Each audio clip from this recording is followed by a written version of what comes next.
discuss the stages of consumer buying process. As we know that the process of consumer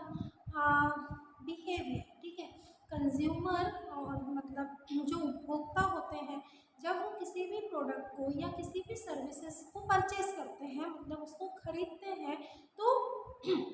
how they are actually behaving towards the purchasing, तब उनका जो purchasing के प्रति या खरीदारी के लिए जो व्यवहार होता है वो किस तरीके का होता है, और highly dependent on some of the stages, ठीक है, कुछ स्टेजेस उसमें क्या होती है, इन्वॉल्व होती है। इफ़ वी बेसिकली नो, अगर हमें पता है तो ओनली सिंगल स्टेजेस अवेलेबल और present while we are purchasing something, कि भाई जाना है और प्रोडक्ट को खरीदना है,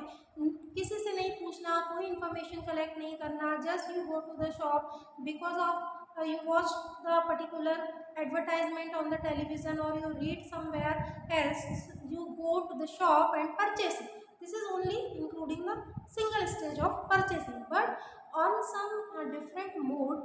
if we are talking about the high complexity, the behavior is going on, the process is going on under 6 stages. उस कंडीशन में जो प्रोसेसेस होती हैं या जो स्टेजेस होती हैं वो 6 टाइप की हो सकती हैं। उसमें सिर्फ स्टेजेस क्या होंगी, स्टूडेंट्स इंक्लूड होंगी अगर कोई कॉम्प्लेक्सिटी वाला डिसीजन है फॉर रिगार्डिंग परचेसिंग समथिंग, ठीक है, किसी चीज़ को लेने के लिए। तो as I wrote here that all consumers decision do not always include all 6 stages. जरूरी नहीं है कि हर कंज्यूमर का, हर उपभोक्ता का जो निर्णय हो वो इसके लिए, प्रोडक्ट को परचेज करने के लिए वो 6 स्टेजेस से होता ही होगा, लेकिन determined by the degree of complexity, कि कई बार जरूरी नहीं कि वो 6 स्टेजेस से ऊपर बाइंग बिहेवियर प्रोसेस कंज्यूमर का निकले। हो सकता है कि कई बार कोई 2 या 3 ही स्टेजेस उसमें अवेलेबल या प्रेजेंट रही हो। वो डिपेंड करता है डिग्री ऑफ कॉम्प्लेक्सिटी के ऊपर, कितना जटिल निर्णय है या चीज़ें हैं जो खरीदना है, तो वो 6 स्टेजेस तब वहाँ पर होंगी। अदरवाइज सिंगल स्टेज 2-3 स्टेजेस से भी कई बार कंज्यूमर के बाइंग बिहेवियर को डिटरमाइन कर लिया जाता है। So this 6 stages, first one is the problem recognisation, कि first of all we are finding the problem, कि भाई जैसे सबसे पहले जब आपको आज से मतलब 2007-8-9 की अगर हम बात करें या उससे भी पहले की, तो वो मोटोरोला के बड़े वाले फ़ोन हुआ करते थे, मोबाइल फ़ोन, ठीक है, वो पॉकेट में रखने से इतने बाहर निकलते थे और उन पर इनकमिंग का भी चार्ज लगता था। फिर लेकिन वो न्यूली लॉन्च चीज़ें थी, बहुत कम लोग उसको क्या कर पाते थे, अफोर्ड कर पाते थे, क्योंकि आउटगोइंग के साथ साथ इनकमिंग का भी उसमें पैसा कटता था। तो अब उसके बाद प्रॉब्लम रिकॉग्नाइजेशन हुआ, मान लो कि भाई some different feature should be there, इतना बड़ा फ़ोन नहीं होते हुए हमको उसको क्या करना चाहिए और मॉडिफाई करना चाहिए, उसके साइज़ को छोटा करना चाहिए, फिर और चीज़ें बदली, फिर ब्लैक एंड वाइट फ़ोन आए, फिर उसके बाद कलर हुआ, मतलब कलर डिस्प्ले होने लगा, फिर उसमें एफएम का फीचर ऐड हो गया, फिर उसमें आप हेडफोन लगा सकते हो, और देखते देखते आज हम किस जनरेशन में 5G generation smartphones are available in to the market. This type of networks are available which are और the different mobile phones, smartphones are there which are supporting this 5G, ठीक है, जो उसको सपोर्ट कर पा रहे हैं। This is the innovation. अब इसमें स्टेज बाइंग बिहेवियर के क्या है, तो इसमें फर्स्ट स्टेज बाइंग बिहेवियर की ये आती है कि if you are recognising the problem as a consumer, ठीक है, if you are act like a marketer and you want to determine the problem of any consumer, so how you are dealing with it. आप उसको अपनी जगह रखकर देख रहे होते हो उस समय कि भाई मैं इसकी जगह होता, या फिर ये कंज्यूमर को बिहेवियर को जब मैं आइडेंटिफाई कर रहा हूँ तो आई एम फाइंडिंग इस और हर प्रॉब्लम में उसकी परेशानी को ढूंढ रहा हूँ, समझने की कोशिश कर रहा हूँ। तो जब प्रॉब्लम हमें समझ में आएगी, suppose I am very hungry, I want some food, मुझे बहुत तेज भूख लगी है, मुझे कुछ खाने को चाहिए, ठीक है, तो अब it is depend on the degree कि ठीक है थोड़ा बहुत से भी काम चल जाएगा या मुझे तो अभी के अभी कुछ खाने को चाहिए। तो डिग्री ऑफ कॉम्प्लेक्सिटी की यहाँ पर बात होगी कि आपकी प्रॉब्लम किस तरीके की है, तो उसके रिगार्डिंग आप अच्छा ठीक है इतनी भी तेज भूख नहीं लग रही है, अभी मैं घर जाके खाना खा लूँगी, क्यों मैं रेस्टोरेंट से कोई फूड ऑर्डर करूँ, लाइक वाइज। तो वो प्रॉब्लम का रिकग्नाइजेशन कंडीशन में मेरा क्या बिहेवियर है टूवर्ड्स द हंग्रीनेस, ठीक है, जो भूख मुझे लग रही है उसके लिए। तो first of all this is, second is the information search. If you identify the problem, then you are searching the information, you are trying to gathering the information from the different sources. आपके personal source हो सकते हैं, आपके commercial sources हो सकते हैं, या एक्सपेरियंशियल source हो सकते हैं कि भाई आपका जो एक्सपीरियंस पास एक्सपीरियंस रहा है तो उससे, या आपके रिलेटिव से, या आपके फ्रेंड सर्कल से कोई सोर्स हो सकता है। दैट मीन्स कि you are searching the information, you are trying to gather it. आप उन जानकारियों को एकत्र करने में लगे हुए हैं कि भाई मुझे किसी भी चीज़ की अगर कोई इंफॉर्मेशन चाहिए, किसी प्रोडक्ट को या किसी सर्विसेज को, suppose I want to purchase the insurance policy, तो मैं SBI को प्रेफर करूँ, मैं ICICI प्रूडेंशियल को करूँ, मैं LIC की तरफ जाऊँ, तो I M gathering the information from my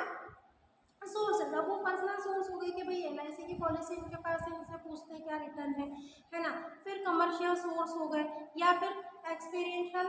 आपके सोर्स हो गए कि भाई मेरा खुद का पास एक्सपीरियंस किस पॉलिसी को लेकर क्या रहा है, उसके अकॉर्डिंग मैं कोई सर्विस खरीदूंगा या खरीदूंगी। तो इस तरीके से इंफॉर्मेशन सोर्सेज से भी एक स्टेज हो जाती है कंज्यूमर बाइंग बिहेवियर की। नेक्स्ट होता है आपका evaluation of alternatives. Many of the alternatives are available there, बहुत सारे विकल्प आपके सामने होते हैं and you are finding the best one from it. आप उनमें से कोई एक बेहतर को चुनाव करने की कोशिश, सिलेक्ट करने की कोशिश क्या करते हैं, कर रहे होते हैं कि हमारे लिए बेस्ट अल्टरनेटिव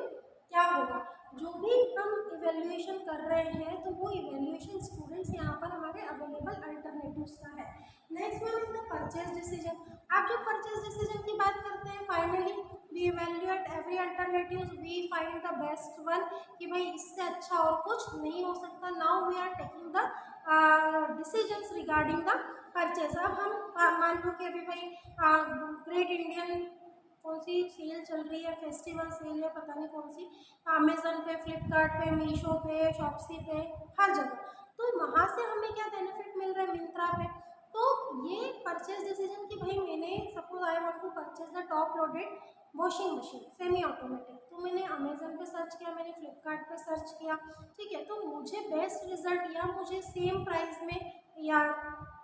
दोनों में कंपैरिजन करने पे जो सेम मशीन मुझे कम रेट की मिल रही है वो फ्लिपकार्ट पे मिलेगी तो मैं वहाँ से ऑर्डर करूँगी, मुझे अमेजन से मिलेगी तो मैं वहाँ से ऑर्डर करूँगी। मैंने अपने नियर बाय शॉप पर्टिकुलर अपनी प्लेस से भी पता करा, अगर मुझे वहाँ फ्लिपकार्ट और अमेजन से सस्ती मिल रही होगी तो मैं अपनी सिटी से ही परचेस करूँगी, मैं फिर क्यों ऑनलाइन ऑर्डर करूँगी। तो that is called the purchase decision कि मैं किसी भी प्रोडक्ट को परचेज करने का डिसीजन किस तरीके से ले रही हूँ। First of all I am doing the evaluation of alternative, then only I am coming on the next stage, that is called the purchase decision. Finally I purchase the product in the fifth stage। फिर हम क्या कर लेंगे कि जब आपने evaluate कर दिया, जब आपने डिसीजन ले लिया कि finally done, I want to purchase it from the online Amazon shop से, मुझे परचेस करना है, अमेजन से मुझे शॉपिंग करनी है, तो आई एम परचेसिंग। अब परचेस करने के बाद जो फाइनल स्टेज होती है that is known as the post purchase evaluation outcomes, ठीक है। अब ये जो पोस्ट परचेज इवेल्युएशन होता है, dissonance also we can see it say it कि भाई ये जो पोस्ट परचेज होता है, now whenever you are consuming, whenever you are using the products, then only you can evaluate what is the outcome, I am fully satisfied with it or not। तो वो कहलाता है पोस्ट परचेज इवैल्यूएशन कि हम कोई भी उत्पाद को, कोई भी प्रोडक्ट को खरीदने के बाद कितने उससे सेटिस्फाई है या डिससेटिस्फाई है, क्या आउटकम निकल के आया है, तो उसको हम कहते हैं स्टूडेंट्स पोस्ट परचेज इवैल्यूएशन। जो किसी भी प्रोडक्ट को परचेज करने के बाद का इवैल्यूएशन होता है, मूल्यांकन होता है, किसके लिए, किसके थ्योरी में, कंज्यूमर बाइंग बिहेवियर की थ्योरी में, कि भाई जब कंज्यूमर ने कोई भी प्रोडक्ट कंज्यूम कर लिया है, उसको खरीद लिया है, उसको उपयोग करना शुरू कर दिया है, तो अब उसका बिहेवियर क्या है किसी भी वस्तु के प्रति, या वो कितना उससे सेटिस्फाई है या वो सेटिस्फाई नहीं है, ये देखने की बात होती है। If the warranties are there, तो ठीक है, कोई प्रोडक्ट ख़राब भी आ गया but it is in under warranty, तो इतना ज़्यादा डिससेटिस्फेक्शन नहीं होगा। बट अगर आपने देखा कि वारंटी नहीं है, गारंटी नहीं है, तो फिर वहाँ पर डिससेटिस्फेक्शन के चांसेस जो होते हैं वो बहुत ज़्यादा बढ़ जाते हैं। तो this all are the stages of consumer buying behaviour. At starting point I told you कि भाई ज़रूरी नहीं है कि हर कंज्यूमर के बाइंग जो बिहेवियर होगा उसमें से स्टेजेस होगी। It is depend on the degree of complexity, है ना।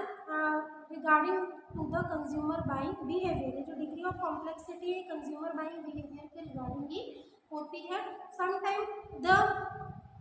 Only single stages are present somewhere in consumers buying behaviour, और कुछ केसेस में 6 स्टेजेस के बाद ही कोई एक डिसीजन लिया जाता है, how much the customer is satisfy, consumer is satisfy और